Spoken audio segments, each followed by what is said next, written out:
Okay, this is a reading for the period of the 5th through the 8th. This is dark transmuting into light. Everybody talks about the four elements, the fire, earth, wind, and water, but light and dark are also elements. Higher elements, but still elements. And just like the other elements, they get to go too. Now, in astrology, this is represented by Ophiuchus, the infinite battle, if you wish to call it that, or contest between light and dark. The figure 8, the Mobius strip. It's not an actual sign in of itself, even though it is relevant to astrology. It's the central sign. So if you imagine all of the other 12 signs spinning in a wheel, then Ophiuchus is the hub or the spoke or the axle that spins the wheel. So it's relevant to all signs. It's not just a sign. It influences all signs. All signs have their light and their dark sides to them. And because of this, here is your reading. So first off, we have Grumpy Red Fairy. Be your true self. Now, the energy that's coming in to assist with this is the fire. This is manifesting in alignment, coming to fruition. This is the food or eating dream card, but it's relevant to thought. It's being mindful of what thoughts you digest. There's a war going on right now. Now, this war isn't physical, although it has repercussions in the physical. This war isn't between light and dark, even though it affects both light and dark. This war is a war of ideas. This is a war that exists solely in the mind. That doesn't make it any less relevant. Okay? There are toxic ideas and there are healthy ideas. The more we attach to toxic ideas, the more darkness we create, the more pollution and death we create. The more we attach to healthy ideas, the brighter we get, the more in alignment we become, and the more beautiful and harmonic and peaceful the world becomes. So, what ideas are you digesting? If you're digesting ideas or taking in ideas that aren't healthy for you, this is a behavior you need to address. Specifically, being grumpy. We all get grumpy from time to time, and that's okay. But we're transmuting this now. And the way to do that is being mindful of the thoughts you allow in your space. This is going to get easier as the telepathic bubble bursts. The next transmutation we're going through, Mildew Fairy. Clean up time. Guess what this means? This is cleaning up the earth. All the damage. Yes. The energy that's assisting that from the light, the Ace of Fire. This means new paradigm, big shift, bright new beginnings, the power to create a new world. Yeah, needs to be. And this is leading to peace and harmony. So, this is the transmutation cards. These are the ones that are transmuting these energies. These are the energies that are being transmuted. Okay? And this is what they are being transmitted or transmuted into.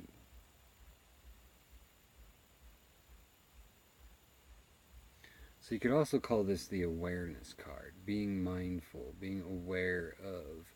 But specifically, this isn't referring to food, this is referring to ideas. manifesting peace and harmony by cleaning it up. There's so much damage and toxic waste and radiation and smog and pollution and all kinds. I mean, the list goes on and on and on and on and on and on and on that needs to be cleaned up. Well, the energy's coming in to do it. And this is the result. Think it's worth it? I do. Mend a broken heart, fairy. Healing the heartbreak. The hard, cold truth of the dark is that it's heartbroken. We disconnected ourselves from it. Darkness is not evil. Let's get this straight. Darkness does not mean evil. Can dark be evil? Yes. Can the light be evil? Yes. Wait a minute. Well, how is this so? Well, imagine again that these are just elements. It's how you use these elements. The dark is a blank slate. The white is a blank slate. One has a positive charge. One has a negative charge, just like a battery. It's called a current. The flow. Well, the dark has had its heart broken. We've blamed everything on the dark. Everything. Oh, it's all the dark's fault. Oh, it's all the dark's fault. This is disowning your responsibility and also a way of taking away your power. Well, the yin and yang, there's light in the dark and there's dark in the light. Carl Jung goes on about this forever. But the truth is, we broke the dark's heart. Now, often the darkness is equated with the feminine, the womb of creation. This is the dark matter from which everything that is matter manifests from. It's the raw void of creation. The light is the spark that energizes it. You could consider this semen and egg too, this masculine and feminine properties. Now again, just because the masculine is the light and the feminine is the dark does not mean that the men are good and women are bad. Now there's many religions out there that have taken this perspective that, well, the masculine is the light, so that's the one that's important, so that's the one we're going to follow. Well, guess what? No. Without the womb, there is no creation. Okay? Try to create life with just a semen. Good luck. Maybe in a lab you can get away with it.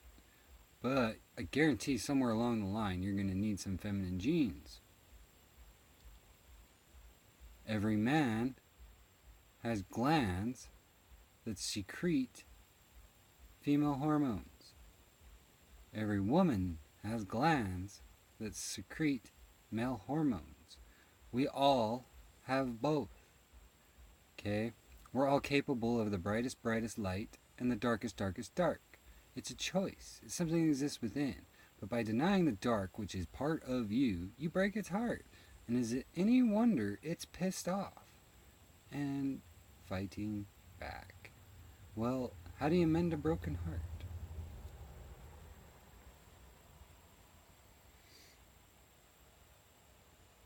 You gotta have faith to keep the faith. You gotta have faith to keep the faith. Yep. You gotta trust. You gotta have faith in the dark that they can do this. They can transmute. They can become and give birth to something beautiful. There's no light in the womb. It's dark. You don't even have eyes yet, so it doesn't matter. But the dark is not bad. Again, the dark can do good. The light can do evil. They are both capable of both. They are inseparable. This is the meaning of oneness. The further you push away your darkness and deny it, the more big and ugly and nasty it gets. Because all you're doing is breaking its heart. And the way to do this Good old Raphael. See the green? The green is the heart chakra. This is the healing. How do you mend a broken heart?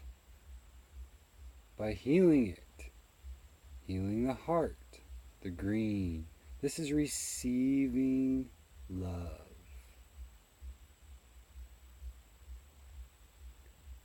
This is a very, very powerful card. One of my personal favorites. I've actually met the physical incarnation of Raphael, and he's quite impressive. I've also met Gabriel. He's quite impressive as well. There's a couple others I've met too. I'm not saying angels only have one physical incarnation, because they're capable of multidimensional incarnations, as well as being at multiple spots at the same time, by location. But they also do take on incarnations.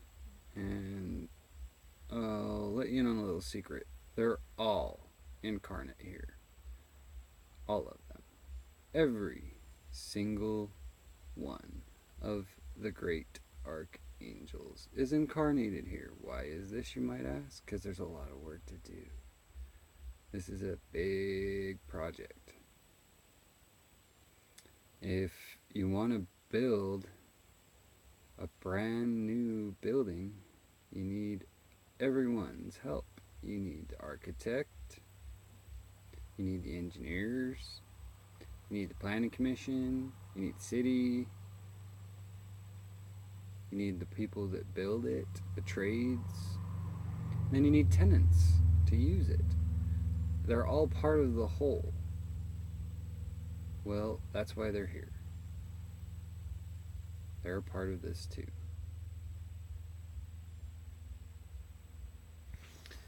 So, these are going to be very, very potent energies leading up to the Lion's Gate. This is going to be settling a lot of issues that the dark and the light have had, and confusions that people have had about the light and the dark.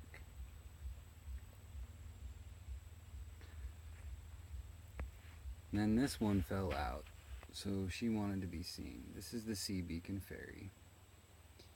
It's guidance, but where will it lead you? This particular card, this fairy, is actually beckoning you out to sea.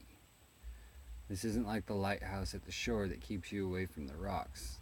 This is one that's beckoning you out even further into the sea.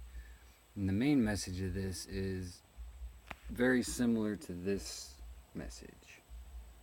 Be very careful and mindful of what thoughts you are ingesting. If you focus on negative thoughts, you create negative outcomes. If you focus on positive thoughts, you create positive outcomes.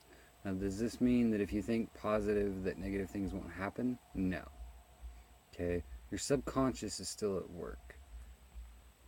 Now, the subconscious could easily be compared to the depths of the ocean. So, this is relevant.